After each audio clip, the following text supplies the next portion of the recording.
podcast. This is a fake specs. I just like wearing it. So yeah. So this is the first time I'm going to be doing podcast. I've never really done podcasting before. The reason why I have not done that is because I never really had something to talk about. But recently, I've been following these stories on coronavirus, the lockdown, all these economic reforms that this government is announcing, and now I think I have something to talk about.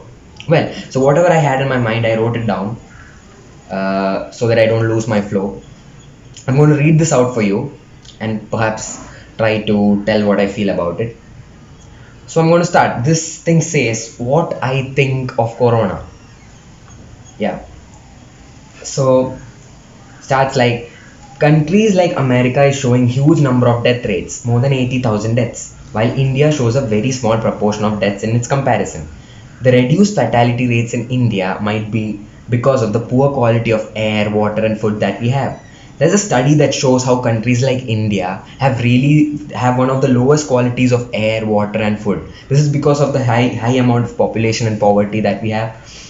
There is an average of at least 4 to 5 people living under the same roof in a very small area, which is very congested across India. So all these things, to a large extent, influence the immunity of people living in India, and when you compare it with developed countries. Now, in the onset of the lockdown, many people lost their jobs, many lost their livelihoods, many lost their lives. There are like more than 40,000 migrant workers who do not have a clue, and they do not know how they are going to reach homes.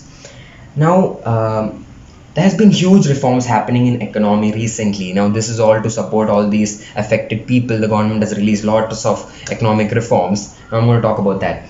There has been announcements of stimulus packages. There's been partial privatization of lots of government sectors like electricity, coal minings, which will take over most of the petroleum production. The promise for collateral-free loans. Some of money is kept aside for various sectors in production. Like agriculture, horticulture, beekeeping. Now, how is this stimulus package going to adhere to the problems that these affected people have? How is it going to bring the economy back? The plan is to provide money to all the different economic sectors and hence increase the expenditure. This would result in money in the hands of the producers and hence would increase the GDP. Now, what is the problem? The amount of people that the package is directed towards and the percentage of total GDP that has been kept aside for this is not enough. This cannot be totally blamed on the government since it is impossible to provide a huger package than this during this time of pandemic. Now let's see what economists have to say about this scheme. Leading economists say how the stimulus package, rather than creating an increase in demand and creating an overall increase in GDP and hence resolving the problem, there is going to be an economic downfall. It could cause a decrease in GDP of around 9%. If it's not 9%, at least 3 to 4%, but a fall is definite. The overall point of the stimulus package is to provide a huge demand by increasing the expenditure by a meager amount of 1%. But 1% increase in expenditure is not going to lift the economy, especially in this part of the year. So, and this is not the government's fault, right? We cannot put more money into stimulus packages. Then why is this actually being done? No, but there is one problem where we can actually blame it. That I read a newspaper article recently which showed about unhygienic conditions in quarantine centers are making people flee from there. And there was a quote in that: dirty toilets, no medicine, and treated like untouchables. People are fleeing the institutional quarantine and committing suicides. There are almost 100 people like this in Jharkhand, 43 in Tamil Nadu, 17 from Nalanda, and all the other leftover people are coping up with this unhygienic situation.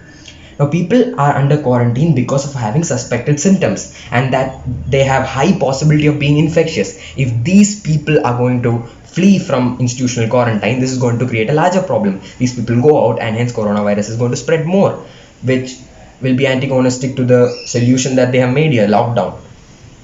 In Mumbai alone, 12,000 people are surviving in these unhygienic institutional quarantine. Proper facilities, at least in these centers of quarantine, must have been ensured by the government rather than releasing stimulus packages, now which is being called as sedentary packages by economists because it has more negative impacts than the positive impacts. Now there's another point. chief scientist at the WHO says and brings to us the possibility of how the virus might stick around the human species for a really long time and how we must learn to live with it. Now, there are lots of diseases that humans cope up with, like tuberculosis, measles, pertussis, flu, and we have adapted ourselves to sustain and live alongside these diseases. We have to do that to corona too. That is what the WHO thinks. The lockdown has indeed claimed a heavy sum of life, and it is very interesting to note how this lockdown was first initiated as a solution to the problem, but now it has created more problems than the problem itself, that is coronavirus. It has created more risks in life than corona has only claimed around less than 3,000 cases, but yeah, so lockdown has created more troubles economically, life wise. Migrant workers are in trouble. Now let's and still number of red zones, when it started it was 130, now it's about 180, which is not a progress. And now we are going forward and to lockdown 4.0. Now there is a report that says there are almost 10 million Indians dying every year due to various reasons. Tuberculosis alone claims 450,000 deaths every year. Now, this is something to think about. How do we react to that? We do not react by putting a lockdown to it. We react by let the economy go on its way. It's 450,000 deaths. We do not respond by a lockdown.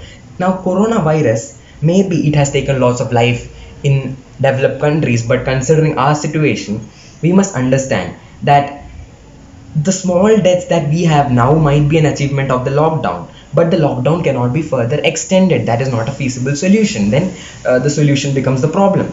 But if we release the lockdown, there might be an evident increase in the number of coronavirus cases, but it will eventually reduce because of herd immunity. Now, what is herd immunity? Herd immunity refers to the immunity that the community achieves upon prolonged exposure to an infectious species. This is developed in order to protect the affected species. That is, when a species try to infect other, the species on the whole produces voluntary protection against that species. So this is possible. This will happen eventually if people are released from the lockdown and the economy continues as usual. Now, I understand every life is significant. I understand and the death is disastrous. But how is a COVID death different than any other death? There are more people dying than many due to many other reasons. The COVID deaths are fairly small comparatively to that. What is the overall solution to it? What might have been the best stimulus package that the government should have provided? What the government should have provided is proper facilities to quarantine centers, hygienic and proper facilities, so that these people are safe in their institutional quarantine. Then the government should have ensured proper transport facilities to the migrant workers. Then the government should have relaxed the lockdown in lots of part, keeping the hotspots restricted. Then the government should have shown proper records of how the money in the PM Care Fund is being used, rather than fighting the coronavirus with diyas, lamps, and sounds. This is what must have been done. Now, I understand we are affected by a pandemic, and I believe that we can surpass this bad period. But we must implement the solution that ensures the least amount of damage. We do not have a proper solution. That is the reason we have to opt a solution out of all the different possible solutions, the solution that has the least amount of damage.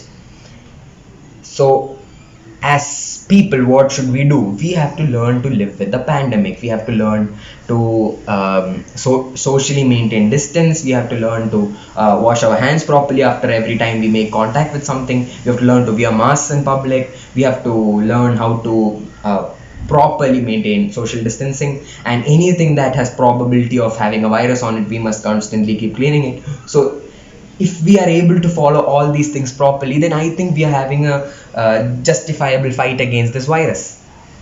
So this is what I've written down. So this is all I wanted to say. So this will be the end of my podcast today, and I hope you guys liked it. Thank you for watching the whole video, because it means a lot. It's almost 10 minutes now. You've been watching continuously. So you could have done lots of stuff and you still tuned into me. Hope you liked it. Hope you really agree with what I said. It's fine. Yeah, it's my opinion. If you have something else, you can please comment down below.